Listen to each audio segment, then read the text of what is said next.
Good morning. இன்னும் 25 மணி நேரத்தில் தேர்வுக்கான முடிவுகள் வெளியிடப்படக்கூடிய சூழ்நிலையிலே ஒரு ஹாப்பியான அப்டேட் பார்க்கறதுக்கு முன்னாடி கிளிப்பை பார்த்துருப்பீங்க அப்படின்னு நினைக்கிறேன். நாளைக்கு நிறைய சென்டம்ஸ் நம்ம எதிர்பார்க்கலாம். கண்டிப்பாக வந்து தமிழை தவிர 10th சரி அண்ட் நம்முடைய 11ஆம் வகுப்பு மாணவர்களுக்கும் சரி, இது எப்படி சொல்றது, யாருன்னா ஒருத்தர் கண்டிப்பாக சென்டம் எடுக்கிறதுக்கு வாய்ப்புகள் இருக்கு. போன முறை மாதிரியும் 600 அதே போல 10th கொஞ்சம் டவுட்டாக தான் இருக்கு. ஏன்னா தமிழில் வந்து மார்க் ஒன்று எடுத்துட்டாங்கன்னா 499 இருக்கும்னு நினைக்கிறேன். நாளைக்கு நம்ம பார்த்துடலாம்.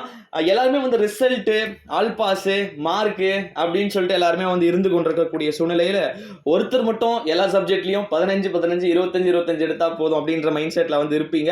அப்படிதான் கிட்டத்தட்ட எழுதுனா 18 லட்சம் ஸ்டூடெண்ட்ஸ்ல 10 லட்சம் ஸ்டூடெண்ட்ஸ் மைண்ட் செட் அப்படிதான் இருக்கு. எனக்கு பாஸ் ஆனா போதும்பா அப்படின்ட்டு. இந்த மிட் பெஞ்சில் இருக்கிறவங்க, லாஸ்ட் பெஞ்சில் இருக்கக்கூடிய ஸ்டூடெண்ட்ஸ் தான் வந்து பார்த்தீங்கன்னா ஹைப் மார்க் வந்து எதிர்பார்க்குறீங்க. ஸோ உங்களுக்கான ரிசல்ட்டை பொறுத்த வரைக்கும் நாளை காலை சரியாக 2 வேளைகளாக ரிசல்ட் வந்து வெளியிடுப்பே சொல்லியிருப்பா. ரிசல்ட் வந்து கண்டிப்பா லேட் ஆகலாம் நாளைக்கு, ஓகேவா? அதனால வந்து 10 மணிக்கே ரிசல்ட் வரலையேன்னு சொல்லிட்டு இருக்காதீங்க. நம்ம சேனல் சார்பாக ஸ்பெஷலான ஒரு லைவ் சிறப்பு நேரலை வந்து பார்த்தீங்கன்னா இருக்கு. ஸோ அதனால் என்ன பண்ணுங்க, மறக்காம சேனலை சப்ஸ்கிரைப் பண்ணி வச்சுக்கோங்க. நிறைய அப்டேட்ஸ் வந்துருக்கு. இப்போ நீங்கள் இது முடிச்சதுக்கு அப்புறம் உங்களுக்கு லேப்டாப் வேறு கொடுக்க போகிறதா வந்து நியூஸஸ்லாம் இருக்குது. கிட்டத்தட்ட ஒரு 11 lakh ஸ்டூடெண்ட்ஸ் லேப்டாப் கொடுக்க போகிறாங்களாம். அண்ட் இது முடிச்சுட்டு உங்களுக்கு நெக்ஸ்ட் சிறப்பு துணை தேர்வு வேறு இருக்குது. நீங்கள் பாஸ் ஆகிட்டீங்க அப்படின்னா எப்போ உங்களுக்கு மார்க் ஷீட் வந்து கொடுப்பாங்க, எப்போ போய் நீங்கள் ஸ்கூல் சேரலாம் அப்படின்னு சொல்லிட்டு எல்லாத்தையும் வந்து நம்ம சேனல் சார்பாக வந்து சொல்ல போகிறோம். அதுக்கு முன்னாடி 10 மற்றும் 11ஆம் வகுப்பிற்கு பொதுத் தேர்வுல 100% ஆல் பாஸ் தேர்ச்சி அடைவதற்கு வாய்ப்பு இருக்கு அப்படின்னு கேட்டீங்கன்னா, கண்டிப்பா கடந்த முறையே கிட்டத்தட்ட ஒரு 700 ஸ்கூல்ஸ், கவர்மெண்ட் ஸ்கூல்ஸே வந்து பார்த்தீங்கன்னா 100% வந்து ஸ்கோர் பண்ணியிருந்தாங்க. ஸோ இந்த முறை அதிகமாக இருக்கும். ஏன்னா 10th வந்து கிட்டத்தட்ட ஒரு 8.5 லட்சம் 9 லட்சம் மாணவர்கள் எழுதிருக்கீங்க.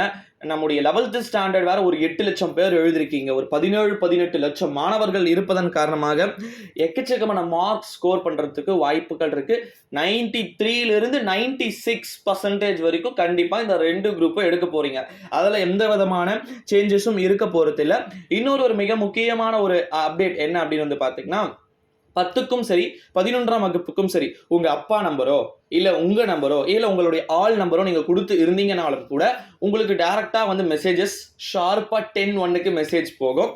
நீங்க வந்து பாஸ் ஆயிட்டீங்க அப்படின்ட்டு. நம்ம சேனல் சார்பா அனைத்து விதமான மாணவ செல்வங்களும் பாஸ் ஆக வேண்டும் அப்படின்றது தான் என்னுடைய நினைப்பும். ஸோ நீங்களும் பாஸ் ஆவீங்க. மற்றவங்க இந்த எப்படி சொல்றது, இந்த சொந்தக்காரங்க ரிலேஷன்ஸ் இல்லை பூமர்ஸ் அட்வைஸ் போடுவாங்க, என் பையன் இவ்வளோ மார்க் எடுத்துட்டான், ஊதாரித்தனமா சுத்திட்டு இருந்தேன் அப்படின்லாம் சொல்லிட்டு. ஸோ இந்த காதலை வாங்கி அந்த காதலை விட்டுருங்க, ஓகேவா? அவங்களாம் வந்து உங்களை ஒன்றும் பண்ண போறது கிடையாது. நம்ம ஆட்டிடியூட் காட்டினா அவங்க ஆட்டோமேட்டிக்காக அடங்கிட்டு போறாங்க.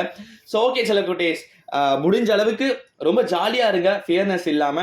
11ஆம் வகுப்பு மாணவர்கள் முந்த போகிறார்களா, 10ஆம் வகுப்பு மாணவர்கள் முந்த போகிறார்களா, எந்த விதமான பர்சன்டேஜ், எந்த சப்ஜெக்ட்ல, கெமிஸ்ட்ரியா, பிசிக்ஸா, தமிழா, எக்கனாமிக்ஸா, ஹிஸ்டரியா இல்ல ஜியோகிராஃபியா, என்ன சப்ஜெக்ட்ஸ்ல நாளைக்கு ஹையஸ்ட் பர்சன்டேஜ் வருது அப்படின்னு சொல்லிட்டு நொடிக்கு நொடி மிக துல்லியமான தகவல்களுடன் நாளை காலை சிறப்பு நேரலை 7 அல்லது 8 மணிக்கே வந்து தொடங்கக்கூடும் அப்படின்னு சொல்லிட்டு இந்த வீடியோவை இத்துடன் முடிவடைத்துக் கொள்கிறேன்.